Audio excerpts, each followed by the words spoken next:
Pwede po niyong hawakan, hindi po sila makati, hindi sila nangangagat. Ang makati is yung higad, yung may mga balahibo po. So eto, hindi po siya makati po. So yan po siya. So in this stage, they eat only mulberry leaves within 21 to 24 days po. So no other leaves they eat, only mulberry leaves lang po. Ito lang. Pero kinakain. Ang kinakain po is yung pupa po. Yeah, hindi po. Okay, para po maintindihan po natin lalo. So, Ay, behave. okay, para maintindihan po natin lalo, ito po yung life cycle po ni silkworm. Parang nag-pipil trip lang po tayo. Okay, so in the silkworm stage, they don't have any gender. No boy, no girls. Walang lalaki, babae. Magkaka-gender lang po sila once they are moth. Okay. Apo, di po ba pag butterfly, they are from the caterpillar. So, ang species po natin is silkworm, kaya moth po yung lumalabas. So, ang pagkakaiba ng butterfly sa moth, yung butterfly, they can fly at the daytime. Pero yung moth po, hindi po sila nakakalipad sa daytime. Only at night po siya. Okay, so wala silang gagawin kundi mag-mate lang. After they mate, yung female, maglilay po siya ng eggs, approximately 500 eggs at once. Napakadami po, isang irian lang yon. And then si female moth, mamamatay na po siya.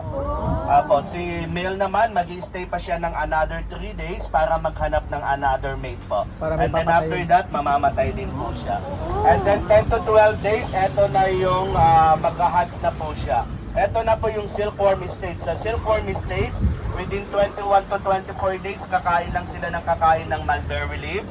At pag hindi na sila kumain, that time they start to produce silk from their mouth. So ang silk, it's laway po yan ng mga uod. laway.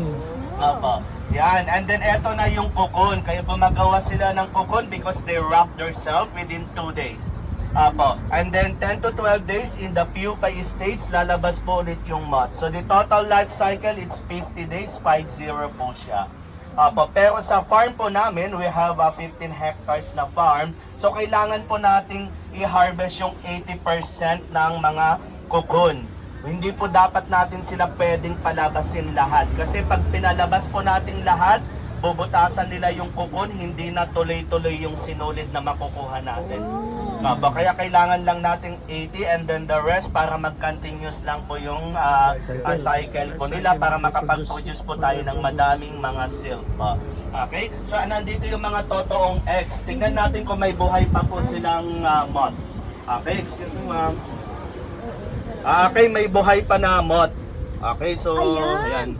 Patay na siya kasi malapit na siyang mamatay kasi ito yung mga eggs po nila. Napakaliit lang, napakadami po. So yan po siya. And then ito yung si baby silkworms. So tingnan niyo po. Hindi na baby to kasi nasa 5 days na po siya. Apo, the rest are alive po ma'am. So tingnan niyo po. Lalaki po silang ganun? Apo. Yes, buhay. Ilang days, 5 days? Okay, this is 5 days. And then this one, eto po kasi they are 15 days. 15 Apo, days. so lalaki pa to kasi eto, payat sila kasi stress sila kasi ginagamit namin to for show. Apo, pero yung mga silkworm malalaki po talaga. Apo, yan, kasi na-stress po sila. And then after that, eto na yung laway nila, eto na po yung cocoon po nila. Ganyan kalaki pag nilabas nila? Ay, kinuha nila? Naiipon yan. Inayos ba yan? Apo, they wrap themselves, they spin po, umiikot lang sila within 2 days. So pwede nyong hawakan po. Meron naman sa loob yan eh. Apo, may laman, okay? So, yan. Yung magiging moth. Okay, so you can see we have white and yellow na cocoon. Yung white po, common na po to. We can see anywhere like in China, India, Thailand. But yung yellow, only here in Vietnam. That's why they call the silk in Vietnam mulberry silk. If you search in any search engine, ang mulberry silk, it's the most high quality and most expensive silk around the world po. And then tignan nyo po, eto na po yung gagawin po nating sinulid. Oo nga no. Nakita nyo po? Yan, so parang spider web lang siya, parang sapot lang ng gagamba. So kailangan po nating magkolekta ng 10 cocoon para makagawa lang ng isang sinulid po. Kaya yung mga sinulid nandyan, eto din sinulid din po siya. Okay, so ang isang hibla neto, itong napakaliit na hibla neto, it's 10 cocoon po ang ginamit. Apo. To extract this, we need to boil it around 10 to 15 minutes. Until now, wala pang machine na gumagawa yung extraction. They still do it manually. Mano-mano pa rin po siya. Okay, punta po tayo sa kabilang kubo. Ipapakita ko yung extraction po. Yan. Po. Yan, excuse me. Yan. Hello, Xin Chao. Sinjaw. Good morning! Morning. Okay? So, kailangan po natin ng hot water, no chemicals on it. Kasi kailangan lang natin siyang pakuluan within 10 to 15 minutes. So, once we put into the hot water, the cocoon will unravel. Bubuka po siya ng bubuka. Hindi na natin kailangang hanapin pa yung dulo niya kasi lalabas po yan ng lalabas yung mga fiber po niya. So, yung laway ng uod, may special yan na pangdikit. So tignan nyo, so parang spider web lang siya, parang sapot lang ng gagamba. Pwede nyo pong hawakan, so yan po siya. So they will combine together. Tignan nyo po, magiging isang sinulid na po siya. So yan po siya. Okay, para matibay na po siya. So yan po siya, yan. So magiging isang sinulid na po siya. Okay, so one cocoon can reach 1,500 meters long. So napakahaba po. Kung may mga doktor po dito or nag-work sa hospital, alam na alam po nila to. Ito po yung pinangtatahi nila sa sugat. Ito yung tinatawag nilang silk suture. So yung mga yan, kaya pag may mga doktor, naririnig ko, may mga 400 or 500 na sinasabi. Depende sa kapal po niya. Okay, so yan po siya. Yan. 15 by 60 pinakapasok. Yan, so yan po siya. Okay? Yan. So pag naubos na yan, mag-clear na po siya. Yan. Paano nakikita yun na para isip yan? Once po kasi ma'am na nilagay natin sa hot water, bubuka po yan ng bubuka. Hindi na natin kailangang hanapin pa yung dulo. Apo. Yes. So tignan nyo, ito yung nasa loob niya. Ito yung kinakain. Okay? Yan na yung pupa.